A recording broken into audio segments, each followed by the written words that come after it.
Si el hombre muere, ¿volverá a vivir? ¿Qué significa estar ausente del cuerpo y presente con el Señor? ¿Fue Jesús con el ladrón al paraíso el Viernes Santo? ¿Claman en realidad las almas de los muertos debajo del altar? El pastor Bo responde a estas y otras preguntas en la serie extraordinaria Textos Difíciles sobre el estado de los muertos. Oremos. Dios nuestro y Padre Celestial, qué privilegio tan grande encontrarnos en tu presencia, con el único objetivo de escuchar tu voz hablándonos a través del estudio de tu santa palabra. Pedimos, Padre, la compañía de tu Espíritu Santo. Danos, Señor, claridad de pensamiento. Te ruego especialmente que quites cualquier idea preconcebida de nuestra mente, para que podamos comprender la palabra como tú la diste. Y te damos gracias de antemano por escuchar nuestra oración, porque te lo pedimos en el precioso nombre de tu Hijo, Cristo Jesús. Amén. En nuestro tema de hoy vamos a estudiar una doctrina sobre la cual está muy confundido el mundo cristiano. Vamos a hablar sobre la doctrina bíblica del infierno. Muchas iglesias hoy en día creen que el infierno es un lugar a donde van personas impías en el momento de la muerte. Y creen que cuando Cristo venga por segunda vez y cuando venga después de los 1000 años de Apocalipsis, va a echar a los impíos y a Satanás y a sus ángeles en las llamas del fuego para que se quemen eternamente allí, de tal manera que nunca el fuego se va a apagar. Ahora, nosotros queremos ver qué tiene que decir la Biblia en cuanto al infierno. No nos interesan las tradiciones cristianas, no nos interesan las enseñanzas de los hombres. Queremos estudiar exactamente qué enseña la santa palabra de Dios. Ahora, hay varios textos problemáticos o textos difíciles de entender en la Sagrada Escritura que hablan en cuanto al infierno y que dan la impresión de que el infierno es un lugar a donde Dios va a echar a los pecadores y a donde se van a estar quemando por los siglos de la eternidad. Quiero comenzar leyendo estos textos problemáticos y luego vamos a buscar la solución a estos textos. El primero de estos versículos lo encontramos en el Evangelio según San Mateo, el capítulo 25 y el versículo 41. Allí se habla del gran día del juicio. Jesús está sentado en un trono blanco, pone los cabritos a su lado izquierdo, porque ellos son los perdidos, y luego nos dice en Mateo 25, 41 lo siguiente: entonces dirá Jesús también a los de la izquierda: apartaos de mí, malditos, al fuego eterno preparado para el diablo y sus ángeles. Este texto aparentemente dice que el diablo y sus ángeles van a ser echados al fuego eterno, es decir, a un fuego que nunca se va a apagar. Por lo tanto, algunas personas dicen: ven, los impíos, Satanás y sus ángeles van a ser echados en las llamas y se van a estar retorciendo y van a estar sufriendo por la eternidad allí. Otro texto que la gente usa para basar la idea de que los impíos se van a quemar eternamente o van a ser castigados por los siglos de la eternidad es Mateo 25, 46, solo unos 5 versículos más abajo del que leímos, donde dice en cuanto a los cabritos, los que Jesús puso al lado izquierdo, lo siguiente: e irán estos al castigo eterno y los justos a la vida eterna. Así que aquí dice que los impíos van a ir al castigo eterno. Da la impresión de que ellos van a ser castigados por la eternidad, castigados y castigados y castigados, porque dice irán al castigo eterno. Otro texto problemático es el que encontramos en Segunda de Tesalonicenses, el capítulo 1 y el versículo 6 hasta el versículo 9. Dice allí el apóstol San Pablo: porque es justo delante de Dios pagar con tribulación a los que os atribulan. Y a vosotros que sois atribulados, daros reposo con nosotros, cuando se manifieste el Señor Jesús desde el cielo, con los ángeles de su poder, en llama de fuego. Ahora escuchen, en llama de fuego, para dar retribución a los que no conocieron a Dios, ni obedecen al evangelio de nuestro Señor Jesucristo, los cuales sufrirán pena de eterna perdición, excluidos de la presencia del Señor y de la gloria de su poder. Nuevamente aquí dice que Jesús vendrá en llama de fuego y los impíos sufrirán eterna perdición, el castigo de eterna perdición. Nuevamente la idea de que los impíos van a perderse por la eternidad. Así que tenemos estas expresiones: fuego eterno, castigo eterno, perdición eterna, que dan la impresión de que Satanás y sus ángeles y los impíos van a sufrir para siempre. Otro pasaje es el que encontramos en Marcos 9, y vamos a leer solamente los versículos 43 y 44. En realidad todo el pasaje nos lleva hasta el versículo 48, pero como hay mucha repetición, solamente vamos a leer los versículos 43 y 44. Dice allí, y está hablando Jesús: si tu mano te fuere ocasión de caer, córtala. Mejor te es entrar en la vida manco, que teniendo dos manos ir al infierno, al fuego que no puede ser apagado. Escuchen bien, al fuego que no puede ser apagado, donde el gusano de ellos no muere y el fuego nunca se apagará. Ahora, debo decirles algo en cuanto a esta traducción. A veces tenemos problemas en la interpretación de la Biblia porque no se traduce correctamente un versículo.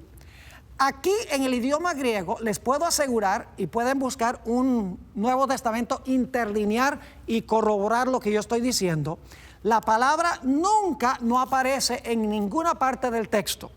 El texto sencillamente dice que serán echados al fuego que no puede ser apagado, donde el gusano de ellos no muere y el fuego no se apaga. No dice que el fuego nunca se apaga. Si la palabra nunca no está allí, sencillamente dice donde el fuego no se apaga. Sin embargo, da la impresión de que el fuego va a arder para siempre, porque dice aquí que el fuego no puede ser apagado, no se apaga y el gusano no muere. Ahora, el texto más problemático que tenemos que tratar es el que se encuentra en Apocalipsis 20 y el versículo 10.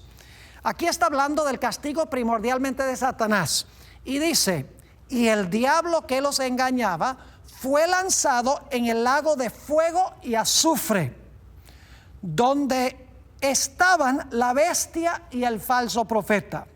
Y dice: y serán atormentados día y noche por los siglos de los siglos. Así que aquí da la impresión de que Satanás va a sufrir por siglos y siglos. La versión del 60 no traduce para siempre, pero sí dice por los siglos de los siglos. Es decir, da la impresión de que Satanás y sus ángeles van a estar en el fuego por siglos y siglos. Ahora, necesitamos nosotros entonces mirar cuál es el significado en realidad de estas expresiones: fuego eterno, castigo eterno, perdición eterna, fuego que no puede ser apagado, gusano que no muere, y finalmente tormento día y noche por los siglos de los siglos. ¿Qué significan estas expresiones? En realidad, lo que queremos hacer primero es discutir el asunto de lo que significa el fuego eterno según la Sagrada Escritura. Y para entender esto necesitamos ir a Génesis 19 y voy a leer los versículos 24, 25 y luego el versículo 28. Note lo que dice en Génesis 19, 24, hablando de la destrucción de Sodoma y Gomorra. Entonces Jehová hizo llover sobre Sodoma y sobre Gomorra azufre y fuego de parte de Jehová desde los cielos. Quiero que noten los detalles. fuego y azufre, que dice vino de parte de Jehová desde los cielos. Y dice, y destruyó las ciudades y toda aquella llanura con todos los moradores de aquellas ciudades y el fruto de la tierra. Y luego saltamos al versículo 28, dice, y miró Abraham hacia Sodoma y Gomorra y hacia toda la tierra de aquella llanura miró. Y he aquí que el humo subía de la tierra como el humo de un horno. Así que noten, fuego y azufre que caen desde Dios en el cielo. Sobre las ciudades cae este fuego y este azufre, se consumen, y dice que el fuego o el humo de las ciudades asciende. Ahora, es interesante notar la clase de fuego que destruyó a Sodoma y a Gomorra. Judas, el versículo 7, nos dice algo muy interesante en cuanto al fuego que destruyó las ciudades. Dice allí, en Judas 7, es un libro que tiene solo un capítulo, como Sodoma y Gomorra y las ciudades vecinas, las cuales de la misma manera que aquellos, habiendo fornicado e ido en pos de vicios contra la naturaleza, fueron puestas por ejemplo, sufriendo el castigo del fuego eterno. Noten que nos dice aquí que las ciudades de Sodoma y Gomorra sufrieron el castigo del fuego eterno. Es decir, el fuego que destruyó Sodoma y Gomorra fue fuego eterno, según dice aquí. Pero yo quiero que ustedes noten que Sodoma y Gomorra se apagaron. Entonces, ¿cómo es que el fuego fue eterno? Noten lo que dice Segunda de Pedro, el capítulo 2 y el versículo 6. Segunda de Pedro 2:6 dice, hablando de Dios, y si condenó por destrucción a las ciudades de Sodoma y Gomorra, reduciéndolas a ceniza y poniéndolas de ejemplo a los que habían de vivir impíamente. Noten que nos dice aquí que las ciudades de Sodoma y Gomorra fueron reducidas a cenizas. Ahora yo pregunto, ¿puede usted quemar cenizas? ¿Puede consumir cenizas? Claro que no. Las cenizas son el fruto de todo lo que puede ser consumido. Es decir, cuando hay cenizas ya no hay nada más que consumir. Y lo que está consumiendo el fuego se apaga. Es decir, que las ciudades fueron destruidas con fuego eterno, pero se apagaron. Entonces, ¿cómo entendemos que el fuego era eterno y sin embargo las ciudades se apagaron y dejaron de quemarse? Necesitamos entender lo que la Biblia quiere decir por fuego eterno. Para entender esto necesitamos ir a Deuteronomio 4 y el versículo 23 y 24. Deuteronomio 4, 23 y 24, Dios está diciéndole a Israel que no practiquen la idolatría. Y dice así, guardaos, no os olvidéis del pacto de Jehová vuestro Dios, que Él estableció con vosotros, y no os hagáis escultura o imagen de ninguna cosa que Jehová tu Dios te ha prohibido. Porque Jehová tu Dios es fuego consumidor, Dios celoso. Noten que este texto nos dice que Dios es el fuego consumidor. La última parte del versículo dice, no practiques idolatría porque Jehová tu Dios es fuego consumidor. Es decir, Jehová es el fuego. Esta idea es corroborada por el Nuevo Testamento. Hebreos el capítulo 12 y los versículos 28 y 29 nos dicen lo siguiente en cuanto al fuego eterno, en cuanto a Dios como el fuego. Declara, así que recibiendo nosotros un reino inconmovible, tengamos gratitud y mediante ella sirvamos a Dios, agradándole con temor y reverencia, porque nuestro Dios es fuego consumidor. Noten nuevamente que el fuego consumidor es Dios. Y alguno dice, pastor, entonces usted está diciendo que Dios es un montón de llamas de fuego. Claro que no. El fuego consumidor en realidad representa algo en cuanto a Dios. Noten lo que dice en Éxodo 24 y el versículo 15 al 17. Éxodo 24, 15 al 17. Vamos a ver en qué sentido Dios es fuego consumidor. Dice allí, en cuanto a Moisés, quien subió a la cima de la montaña, entonces Moisés subió al monte y una nube cubrió el monte. Y ahora escuchen bien, y la gloria de Jehová reposó sobre el monte Sinaí. Y la nube lo cubrió por 6 días. Y al 7º día llamó Moisés de en medio de la nube. Y ahora escuchen bien. Y la apariencia de la gloria de Jehová, fíjense, la apariencia de la gloria de Jehová era como un fuego abrasador en la cumbre del monte a los ojos de los hijos de Israel.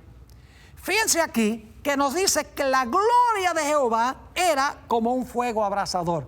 Es decir, el fuego consumidor es la gloria de Jehová. Está rodeado de una luz gloriosa que no puede existir en la presencia del pecado. Un ejemplo de esto lo hallamos en Apocalipsis 15 y el versículo 2, a donde se describe un mar de vidrio que está como entremezclado con fuego. En realidad, este mar de vidrio se encuentra al pie del trono de Dios. Quiero leer ese versículo, Apocalipsis 15, 2. Dice, vi también como un mar de vidrio mezclado con fuego, y a los que habían alcanzado la victoria sobre la bestia y su imagen y su marca y el número de su nombre, en pie sobre el mar de vidrio con las arpas de Dios. ¿Por qué razón se dice que el mar de vidrio parece mezclado con fuego? La razón es muy sencilla, mis queridos amigos. El trono de Dios está por encima de ese mar cristalino. Y cuando la gloria de Dios se refleja en ese mar cristalino como el vidrio, el mar parece como si estuviera revuelto con fuego por la gloria de Dios que se refleja allí. Ahora, a la luz de lo que hemos estudiado, podemos entender un poco mejor lo que significa la expresión fuego eterno, castigo eterno y destrucción eterna. Fuego eterno significa que Dios es el fuego consumidor, la gloria de Dios es el fuego consumidor, y como Dios es eterno, la gloria de Dios es eterna, Dios es fuego consumidor eterno. Pero noten que no son los que son destruidos eternos, sino que el fuego que los consume es eterno, la gloria de Dios es eterna. ¿Qué diríamos de la expresión castigo eterno? Mis amigos, no quiere decir esto que los impíos van a ser castigados y castigados y castigados y torturados por la eternidad. Sencillamente significa que serán destruidos y quedarán destruidos para siempre. Es decir, su castigo durará para siempre porque nunca resucitarán. ¿Y qué significa destrucción eterna? Sencillamente significa que serán destruidos y dejarán de existir de una vez por todas. Su destrucción será eterna, no en proceso, sino en resultado. Y alguno dirá, pero Pastor Bor, ¿qué significa la expresión el fuego que no se puede apagar? Notemos un ejemplo que tenemos en la Biblia, además del que leímos en San Marcos, el capítulo 9, en Mateo 3 y el versículo 12, hablando de Juan el Bautista en cuanto a la venida del Mesías, dice lo siguiente: su aventador está en su mano y limpiará su era y recogerá su trigo en el granero, que representa a los justos, y quemará la paja en fuego que nunca se apagará. En realidad la palabra nunca no aparece allí. La palabra griega es asbestos. Es decir, es un fuego que no se puede extinguir, es un fuego que no se puede apagar. No dice que la paja nunca se apagará, no dice que los impíos nunca se apagarán, dice que el fuego nunca se apagará. Dicho sea de paso, hay varios ejemplos de ese tipo de fuego que destruye completamente aquello que está consumiendo. Por ejemplo, algunos de ustedes recordarán la experiencia de los davidianos en Waco, Texas, cuando se incendió el complejo donde ellos vivían. Había un ventarrón de más de 20 millas por hora. más de 30 kilómetros por hora. Era un fuego que ningún departamento de bomberos podía apagar. Es decir, era fuego que no se podía apagar. No significa que no se apagaron esos edificios finalmente cuando fueron reducidos a cenizas. También podríamos pensar de los edificios de la iglesia adventista alrededor del año 1900. Varios edificios se quemaron, entre ellos la imprenta y el sanatorio y la iglesia de Battle Creek, porque Dios estaba tratando de indicarle a la iglesia adventista de que se esparciera por diferentes sitios y que no se centralizara solamente allí en Battle Creek.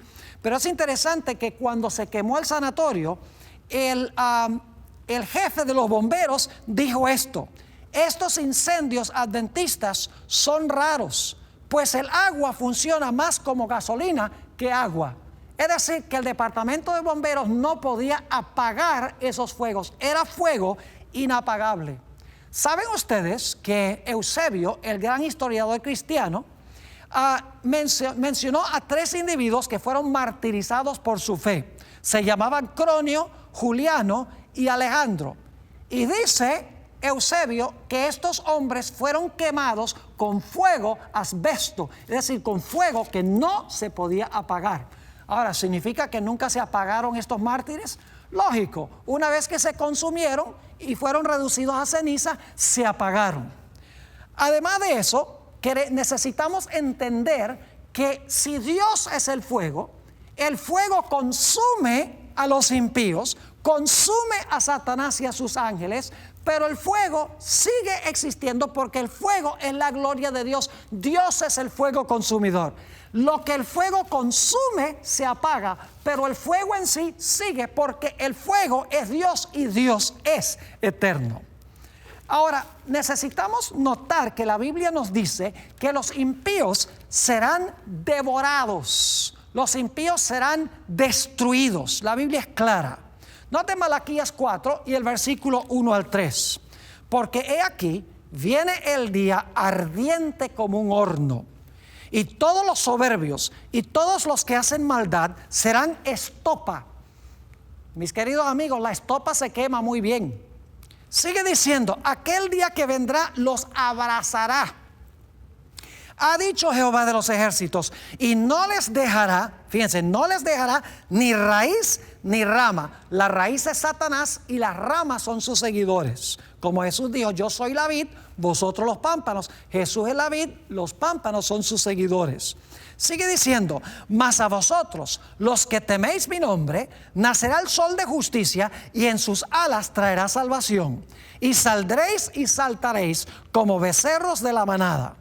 Hollaréis a los malos, y ahora escuchen bien, los cuales serán ceniza bajo las plantas de vuestros pies en el día en que yo actúe, ha dicho Jehová de los ejércitos. Fíjense que cuando llega ese día ardiente como un horno, que va a abrazar a los impíos, que no va a dejar ni raíz ni rama, la Biblia nos dice que los impíos finalmente serán cenizas bajo los pies del pueblo de Dios.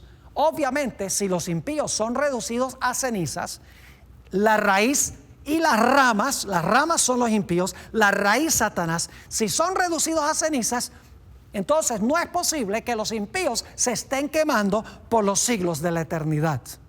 Noten también lo que dice Apocalipsis 20 y el versículo 9, hablando de la destrucción de los impíos. Dice, y subieron sobre la anchura de la tierra, y rodearon el campamento de los santos y la ciudad amada. Esto es después del milenio, los impíos rodean la ciudad. Y dice, y de Dios descendió fuego del cielo y los consumió. ¿Saben que esa palabra consumió se usa para gente que come? Dice, me consumí esa comida. Consumir significa que una vez que se consume no queda absolutamente nada. Dicho sea de paso, esa palabra los consumió a los impíos. Se usa en Mateo 13 y el versículo 4 para hablar de las aves en la parábola del sembrador que venían y tomaban las semillas que caían al lado del camino y las consumían o las devoraban. Note Mateo 13 y el versículo 4. Y mientras sembraba, parte de la semilla cayó junto al camino y vinieron las aves y la comieron. o una mejor traducción sería la devoraron. Noten Apocalipsis 21 y el versículo 8, hablando de la destrucción final de los impíos. Dice: pero los cobardes e incrédulos, los abominables y homicidas, los fornicarios y hechiceros, los idólatras y todos los mentirosos tendrán su parte en el lago que arde con fuego y azufre, que es la muerte segunda. Fíjense que los impíos sufrirán en el fuego y el azufre la muerte segunda. Como hemos visto, la muerte primera lleva al individuo a no saber absolutamente nada, queda inconsciente. Pero, como hemos visto, los justos quedan grabados en los libros de Dios, en el libro de Dios, y entonces Él les va a devolver una vez más su carácter cuando los resucite de los muertos. Pero los impíos no van a disfrutar de la misma suerte que los justos, porque los impíos van a ser borrados del libro de la vida y ellos sufrirán muerte segunda, que es la muerte de la cual nunca habrá una resurrección. Es decir, dormirán un sueño perpetuo y no despertarán. Ahora, una cosa muy sorpresiva, cada vez que leo este texto la gente se sorprende, es que los que van a vivir en medio de las llamas del fuego eterno no son los impíos sino los justos. Y alguno dice: pero pastor, ¿cómo es que usted dice que son los justos los que van a vivir en medio del fuego eterno? Sencillamente porque la Biblia lo explica así. Los impíos no pueden vivir en la presencia de un Dios santo por la eternidad. No pueden vivir en la presencia de Dios, que es un fuego consumidor, porque ese fuego los consume, los devora, los destruye, dejan de existir, sufren la muerte segunda. Pero los justos, que tienen el carácter de Dios, podrán vivir en la presencia de Dios, quien es fuego consumidor, y no ser destruidos. Noten Isaías 33, 14 y 15. Los pecadores se asombraron en Sión. Espanto sobrecogió a los hipócritas. Y luego se hace la pregunta: ¿quién de nosotros morará con el fuego consumidor? ¿Quién de nosotros habitará con las llamas eternas? Fíjense la pregunta: ¿quién va a habitar con las llamas eternas? ¿Quién va a morar con el fuego consumidor? Escuche la respuesta: el que camina en justicia y habla lo recto, el que aborrece la ganancia de violencias, el que sacude sus manos para no recibir cohecho, el que tapa sus oídos para no oír propuestas sanguinarias, el que cierra sus ojos para no ver cosa mala. ¿Se fijaron que son los justos los que van a vivir con el fuego consumidor y habitar con las llamas eternas? Porque los impíos no podrían subsistir. El fuego los consumiría. Ahora saben que el fuego común y corriente necesita combustible para reabastecerse, pero Dios no necesita algo que consumir para abastecerse. Es decir, Dios como fuego consumidor es autoabasteciente. Ahora necesitamos hacernos la pregunta: ¿por cuánto tiempo sufrirán los impíos? ¿Por cuánto tiempo sufrirá Satanás junto con sus ángeles? Bueno, vamos a notar en primer lugar que el sufrimiento será según las obras o según la vida de la persona, el grado de pecaminosidad. Noten Lucas 12, 47 y 48. Lucas 12, 47 y 48. Hay diferentes grados de castigo.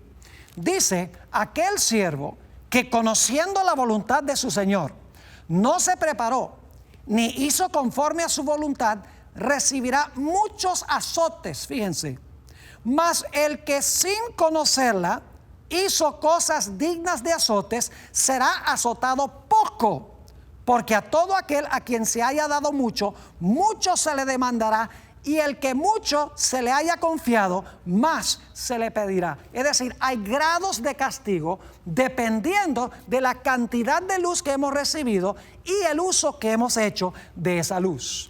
También en Apocalipsis 20 y el versículo 13 nos explica que el castigo será conforme a las obras que se cometieron mientras vivimos en este cuerpo mortal y corruptible.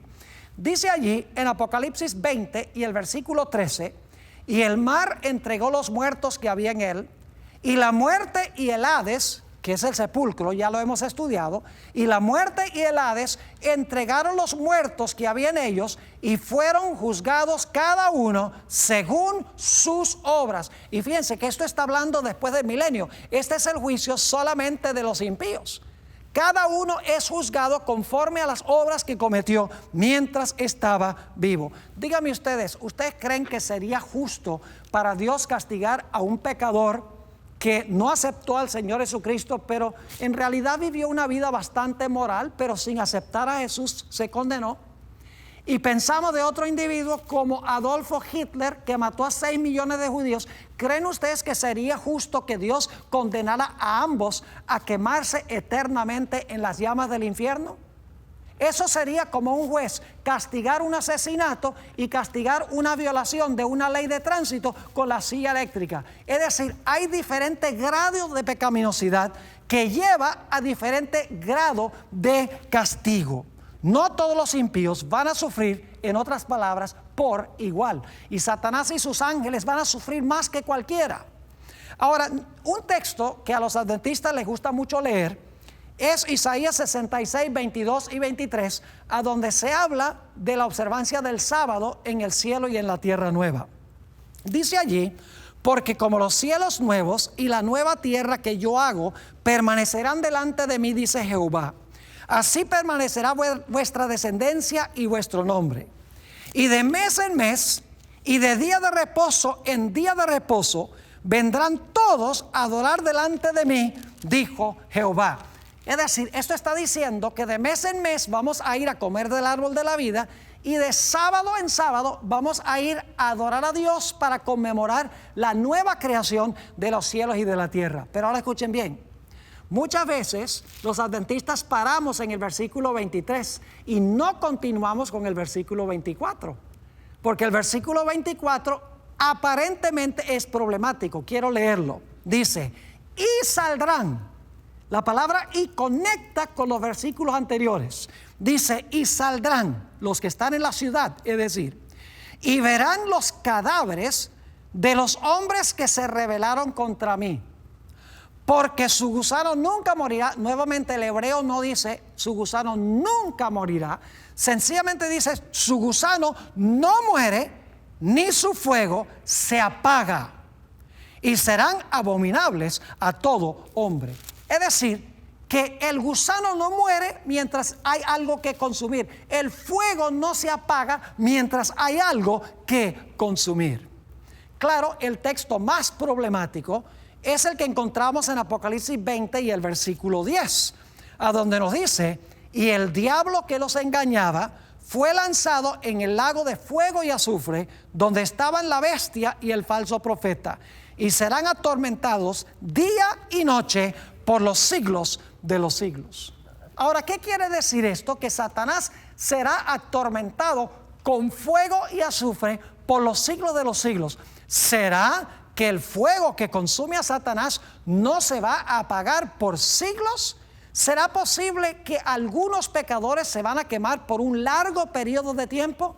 Mis queridos amigos, yo quiero decirles que la Biblia enseña que la gente se va a consumir de acuerdo a su grado de pecaminosidad. Pero escuchen bien, finalmente, no importa por cuánto tiempo tengan que consumirse, finalmente todos se van a apagar. Dios seguirá existiendo como fuego devorador o fuego consumidor, pero ellos se apagarán porque no habrá más nada que consumir. Pero cada uno sufrirá de acuerdo a sus obras. Esto es justicia, mis queridos amigos. No sería justo que todos sufrieran por igual, porque hay diferente grado de pecaminosidad. Cada uno es recompensado según sus obras, cada uno es castigado según sus obras. Y ustedes dicen: pero pastor, ¿cómo sabe usted que finalmente Satanás se va a apagar y que los impíos se van a apagar? Porque ahí dice: serán atormentados día y noche por los siglos de los siglos. ¿Cómo sabe usted que finalmente Satanás y los impíos se van a apagar, aunque se van a quemar por un largo periodo de tiempo? Note lo que dice Ezequiel 28 y el versículo 18 y 19. Está hablando aquí de Satanás. Y claro, Satanás originalmente se llamaba Lucifer, era un querubín cubridor. Dice en Ezequiel 28 y el versículo 18 y 19 en cuanto a Satanás: con la multitud de tus maldades y con la iniquidad de tus contrataciones profanaste tu santuario. Yo pues saqué fuego de en medio de ti, el cual te consumió. Fíjense la expresión, te consumió. Y te puse ahora escuchen, en ceniza sobre la tierra a los ojos de todos los que te miran. La Biblia dice que Satanás será reducido a ceniza. Quiere decir entonces que se va a apagar. Y sigue diciendo: todos los que te conocieron de entre los pueblos se maravillarán sobre ti, espanto serás y para siempre dejarás de ser. ¿Qué significa esa expresión, dejarás de ser? Yo creo que la Biblia es clara. No va a existir más. Dejar de ser significa dejar de existir. Satanás será reducido a cenizas y dejará de existir aún después de sufrir un largo periodo de tiempo, como notaremos en unos momentos. Otro texto que nos dice que Satanás y los impíos se van a apagar finalmente es Malaquías 4 y el versículo 1 al 3. Porque he aquí, viene el día ardiente como un horno, y todos los soberbios y todos los que hacen maldad serán estopa. Aquel día que vendrá los abrazará, ha dicho Jehová de los ejércitos, y no les dejará ni raíz ni rama. Ahora escuchen bien, la raíz es Satanás y las ramas son sus seguidores. Como Jesús dijo: yo soy la vid y mis seguidores son los pámpanos. Sigue diciendo: mas a vosotros los que teméis mi nombre, nacerá el sol de justicia y en sus alas traerá salvación. Y saldréis y saltaréis como becerros de la manada. Hollaréis a los malos, y ahora escuchen, los cuales serán ceniza bajo las plantas de vuestros pies en el día en que yo actúe, ha dicho Jehová de los ejércitos. Fíjense que los impíos, las ramas también serán reducidas a cenizas. Es decir, los impíos también en algún momento se van a apagar. Satanás se va a apagar y también los impíos se van a apagar. Pero Dios, quien es el fuego abrasador, la gloria de Dios que es eterna, seguirá existiendo. Se autoabastece la gloria de Dios, el fuego que menciona la Sagrada Escritura. Aún después que se apaguen todos los impíos, Satanás y sus ángeles, Dios seguirá existiendo como el fuego consumidor y su pueblo habitará en su presencia. Ahora quiero leerles un testimonio muy interesante escrito por Elena White, porque yo estoy seguro que muchos están haciéndose la pregunta: ¿de dónde saca el pastor Bohr esta idea que Satanás va a sufrir por un largo periodo de tiempo? Algunos pecadores van a sufrir también bastante largo tiempo y otros pecadores solamente van a quemarse un corto periodo de tiempo. ¿De dónde saca el pastor Bohr eso? Lo primero que quiero hacer es leer un par de citas de una autora que se llama Elena White, y luego vamos a ir a la Biblia para ver cuál es la base de lo que ella está diciendo. Esta señora escribió este mensaje muy temprano en su ministerio. Tuvo un ministerio de 70 años aproximadamente, pero esto lo escribió muy temprano en su ministerio. Se encuentra la cita en Primeros Escritos, páginas 290 y 291. Dice: después vi tronos, porque ella está recibiendo una visión. Después vi tronos, en los cuales estaban sentados Jesús y los redimidos. Estos son los tronos que menciona Apocalipsis 24, donde se le da la facultad de juzgar a los que fueron degollados por la palabra de Dios y el testimonio de Jesucristo, y que no habían adorado a la bestia ni a su imagen. Ya estudiamos ese pasaje. Así que dice: después vi tronos en los cuales estaban sentados Jesús y los redimidos. Los santos reinaban como reyes y sacerdotes de Dios. Eso está en Apocalipsis 24. En unión con los suyos, juzgaba Cristo a los impíos muertos, comparando sus acciones con el libro del estatuto, la palabra de Dios, y fallando cada caso según lo hecho con el cuerpo. Eso se basa en lo que dice el apóstol San Pablo. Dice: ¿no sabéis que nosotros hemos de juzgar al mundo? 1 Corintios 6 y el versículo 2. Luego sigue diciendo ella: después sentenciaban a los impíos al castigo que debían sufrir de acuerdo a sus obras. Fíjense que Jesús, en unión con los justos, examinan las obras, dictan la sentencia que se debe ejecutar, y entonces dice que esta sentencia quedaba escrita frente a sus nombres en el libro de la muerte. Y luego habla de Satanás y dice, también Satanás y sus ángeles fueron juzgados por Jesús y los santos. Y saben que eso no es una idea novedosa, porque el apóstol Pablo dice en 1 Corintios 6 y el versículo 3, ¿no sabéis que hemos de juzgar a los ángeles? No pueden ser ángeles buenos, porque ellos no necesitan juicio.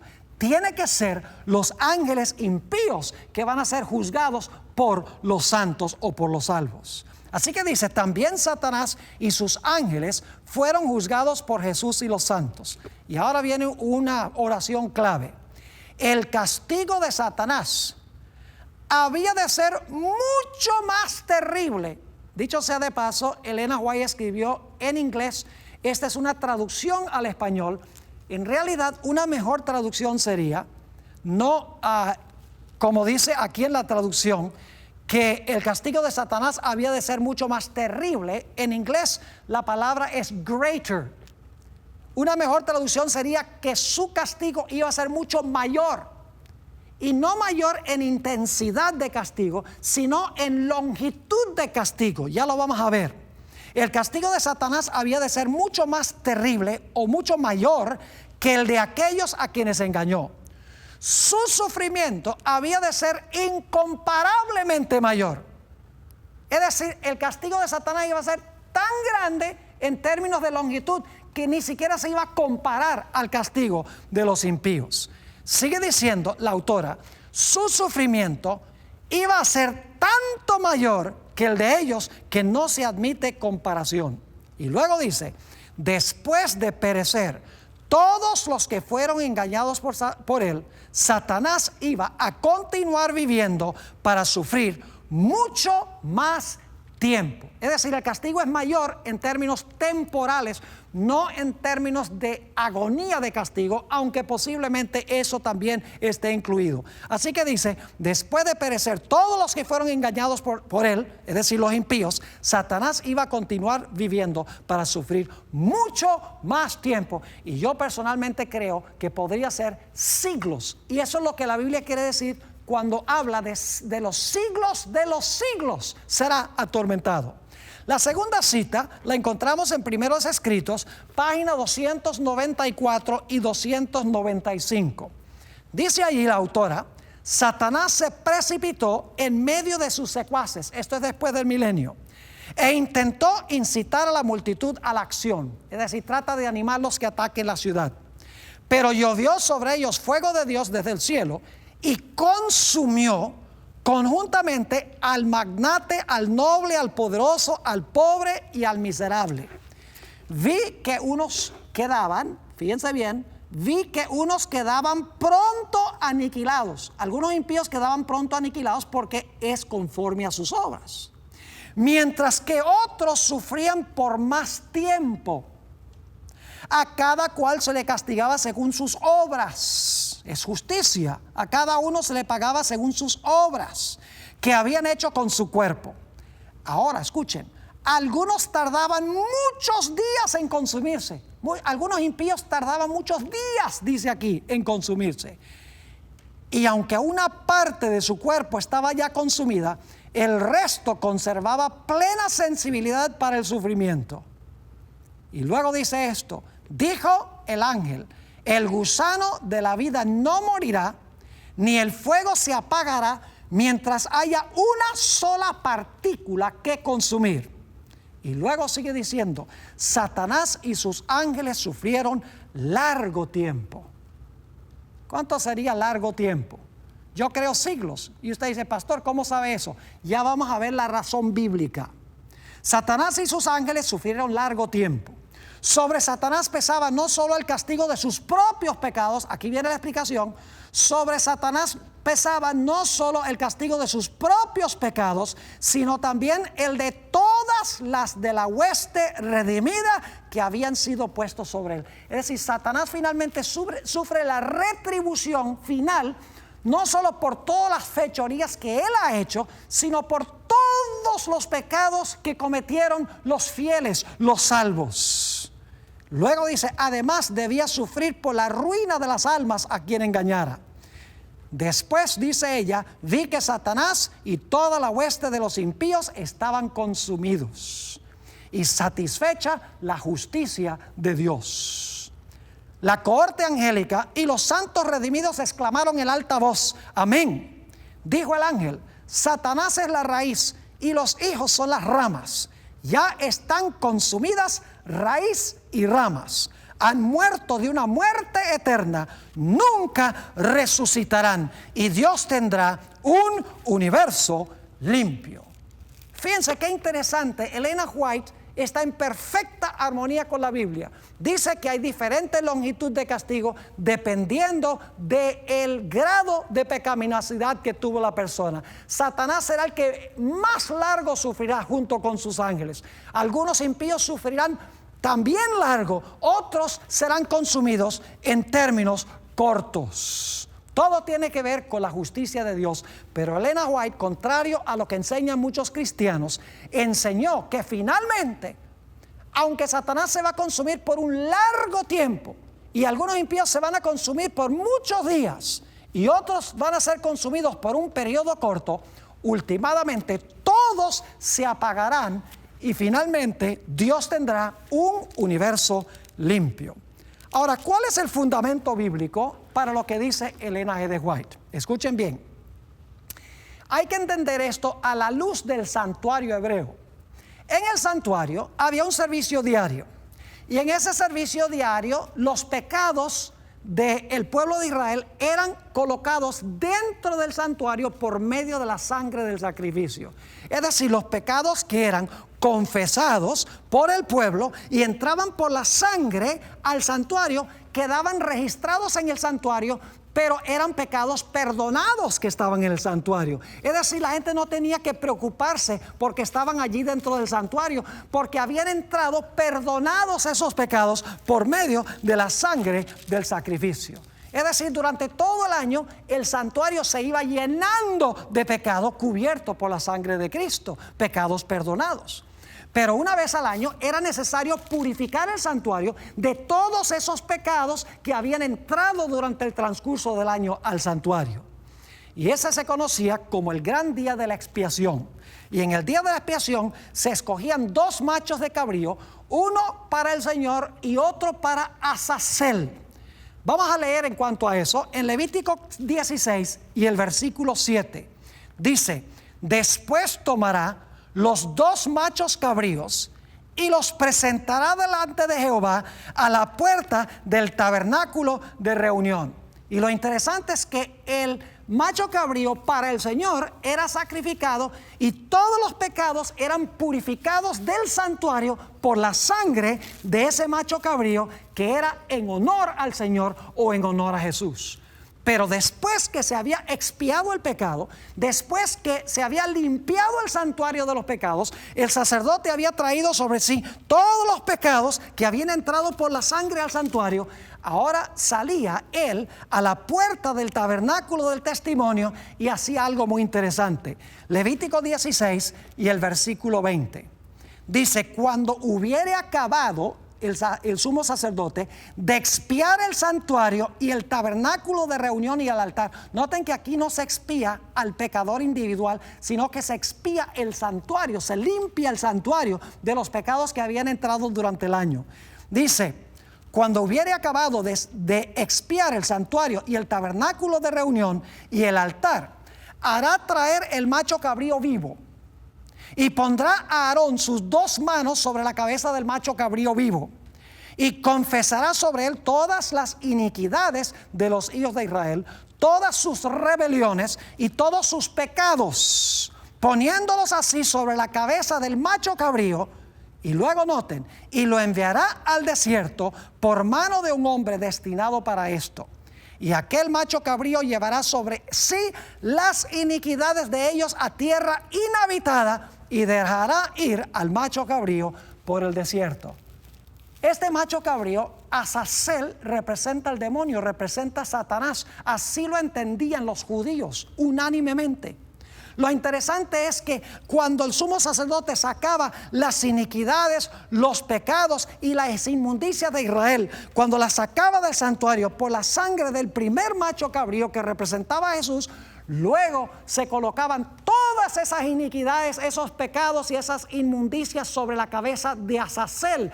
Y luego Azazel era enviado al desierto, a un lugar que no estaba habitado. Dicho sea de paso, los únicos pecados que eran colocados, o la única responsabilidad que era colocada sobre Azazel, era por los pecados que habían entrado por la sangre del santuario. Es decir, solo los pecados que habían sido confesados y vencidos por la gracia de Cristo eran sacados del santuario y colocados sobre la cabeza de Azazel. Es decir, los únicos pecados que se colocaban sobre la cabeza de Azazel eran los pecados de los redimidos.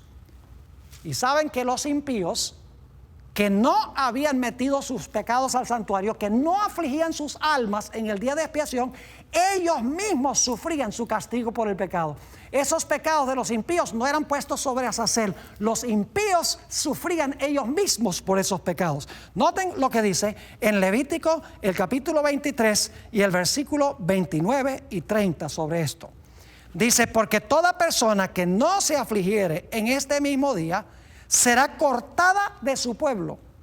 Y cualquiera persona que hiciere trabajo alguno en este día, yo destruiré a la tal persona de entre el pueblo. El que no simpatizaba con la obra de la purificación del santuario era impío y por lo tanto sufría el castigo. Esa persona, esos pecados no eran colocados sobre la cabeza de Azazel. Ahora escuchen bien.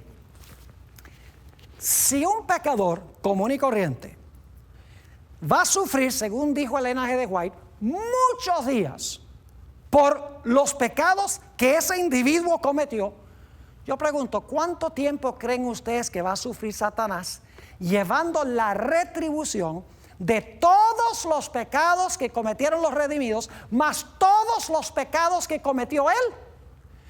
No es irrazonable decir que si él está sufriendo la retribución final por los pecados de todos los redimidos de todas las épocas, y además de eso está sufriendo por los pecados que él mismo cometió, no es irrazonable pensar que Satanás y sus ángeles se van a quemar por un largo periodo de tiempo. Yo creo por eso es que Apocalipsis 20:10 dice: por los siglos de los siglos. El gusano no muere y el fuego no se apaga mientras está haciendo su obra.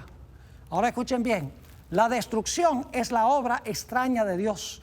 Dios por naturaleza es creador, no es destructor.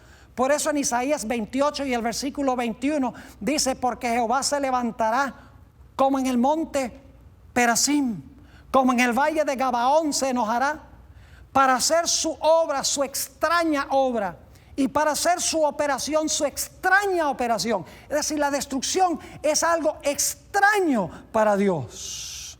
La Biblia nos dice que finalmente el azufre y el fuego van a caer sobre la tierra. Es decir, el infierno va a ser en la tierra. Por eso el infierno no puede ser eterno, porque la Biblia dice que Dios va a hacer un cielo nuevo y una tierra nueva. ¿Cómo va a ser un cielo nuevo y una tierra nueva si el infierno es eterno y está ardiendo en la superficie de la tierra? Noten Apocalipsis 20 y el versículo 7 al 10. Cuando los 1000 años se cumplan, Satanás será suelto de su prisión y saldrá a engañar a las naciones que están en los 4 ángulos de la tierra, a Gog y a Magog, a fin de reunirlos para la batalla, el número de los cuales es como la arena del mar. Y subieron sobre la anchura de la tierra y rodearon el campamento de los santos y la ciudad amada.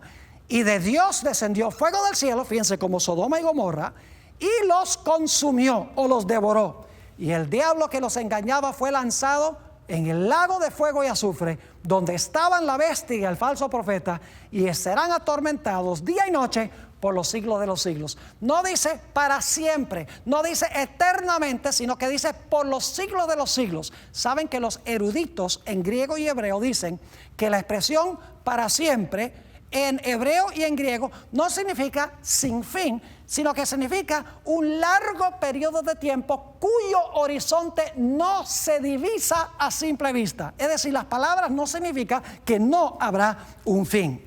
Y luego la Biblia nos dice que después que Dios destruya a Satanás y a sus ángeles y a los impíos, Dios va a hacer un cielo nuevo y una tierra nueva.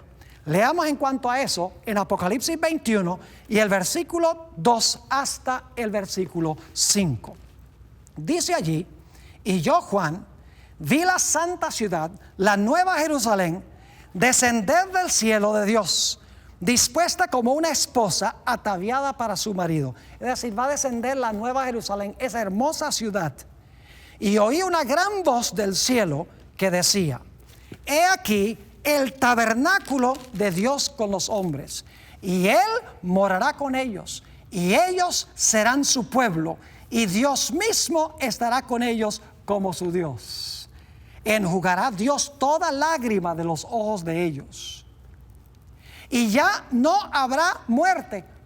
¿Cómo es que se puede decir que ya no habrá muerte si los impíos están por allá en un lugar quemándose y muriendo por los siglos de la eternidad? La Biblia dice: enjugará Dios toda lágrima de los ojos de ellos, y ya no habrá muerte, ni habrá más llanto, ni clamor, ni dolor. Fíjense, no van a estar gritando los impíos en un rincón donde se están quemando para siempre. Dice: porque las primeras cosas pasaron.